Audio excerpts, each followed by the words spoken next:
ఈ primary premature ఎజాక్యులేషన్‌కి ఒక main reason ఏమిటి అనంటే, ఎవరిలో అయితే ఈ పెన్నిస్‌కి సంబంధించిన నర్వ్సు చాలా ఫాస్ట్‌గా ఎక్సైట్ అయిపోతున్నాయో, జస్ట్ వితిన్ మినిట్సే సెక్స్‌లో ఆ పీక్ వచ్చేస్తుందో, ఈ నర్వ్స్ ఫాస్ట్‌గా ఎక్సైట్ అయిపోవటానికి ఈ ప్రైమరీ ప్రీమెచ్యూర్ ఎజాక్యులేషన్‌తో బాధపడటానికి ఒక మెయిన్ రీజన్ అనమాట.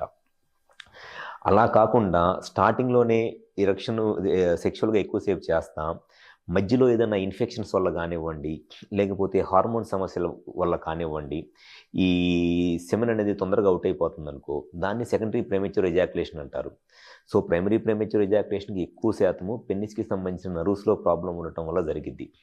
సెకండరీ ప్రీమెచ్యూర్ ఎజాక్యులేషన్‌కి ఎక్కువ శాతము కారణాలు ఇన్ఫెక్షన్స్ వల్ల గానివ్వండి, లేకపోతే పెన్నిస్ పైన ఉన్న స్కిన్, ఫోర్ స్కిన్ ఉంటది కదా! ఈ ఫోర్ స్కిన్ టైట్‌గా ఉండి ఫ్రీగా వెనక్కి వెళ్ళకపోవటం కానివ్వండి, లేకపోతే డయాబెటిస్, ఈ షుగర్ వల్ల ప్రాబ్లమ్స్ వల్ల కానివ్వండి, లేకపోతే ఎక్కువ మందిలో మాస్టర్బేషన్ అంటే హస్తప్రయోగం చేసుకోవటం వల్ల, ఈ ఎక్కువగా పార్న్ వీడియోస్ చూసి మాస్టర్బేషన్ చేసుకోవటం వల్ల, దానివల్ల కూడా ఈ సెకండరీ ప్రీమెచ్యూర్ ఎజాక్యులేషన్ వస్తది.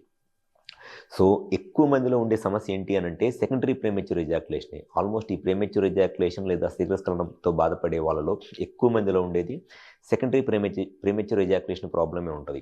ప్రైమరీ ప్రీమెచ్యూర్ ఎజాక్యులేషన్ ప్రాబ్లమ్ అనేది చాలా తక్కువ మందిలో ఉంటది. జస్ట్ 100లో ఒక 10 మందిలోనే ఉంటది. కానీ సెకండరీ ప్రీమెచ్యూర్ ఎజాక్యులేషన్ అనేది 100లో 90 మందిలో ఉంటది.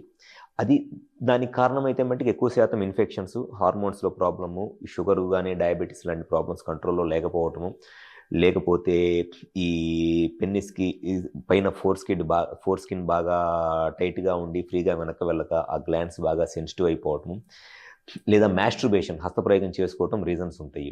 సో, ఫస్ట్ అసల ఎవరైనా ఈ ప్రీమెచ్యూర్ ఎజాక్యులేషన్‌తో బాధపడుతున్నప్పుడు అది ఎప్పటి నుంచి ఉంది వాళ్ళకి? ఏ ఏజ్ నుంచి ఉంది? అది మళ్ళీ కొంతమందిలో ఏమైద్దినంటే కొన్నిసార్లు సెక్స్ చేస్తున్నప్పుడు ఎక్కువ సేపే చేస్తారు. అంటే 10లో ఒక 5 సార్లు సెక్స్‌లో ఒక 5 మినిట్సో, 6 మినిట్సో సెక్స్ చేస్తారు. అలా కాకుండా ఒక 5 సార్లు మట్టికి సెమెన్ తొందరగా ఔట్ అయిపోయిద్ది. సో, అది కూడా ప్రీమెచ్యూర్ ఎజాక్యులేషనే. అది కూడా సెకండరీ ప్రీమెచ్యూర్ ఎజాక్యులేషన్. దానికి రీజన్ ఏంటి? సో, అసలు ఏ కారణం వల్ల ఈ ప్రీమెచ్యూర్ ఎజాక్యులేషన్ ఉంది? అండ్ అది ఏ టైప్ ఆఫ్ ప్రీమెచ్యూర్ ఎజాక్యులేషన్ ఉంది? మీరు సెక్షువల్‌గా కలిసినప్పుడు ఎన్ని సార్లు హ్యాపీగా సెక్స్ చేయగలుగుతున్నారు? ఎన్ని సార్లు ఇబ్బందులు ఎదుర్కొంటున్నారు?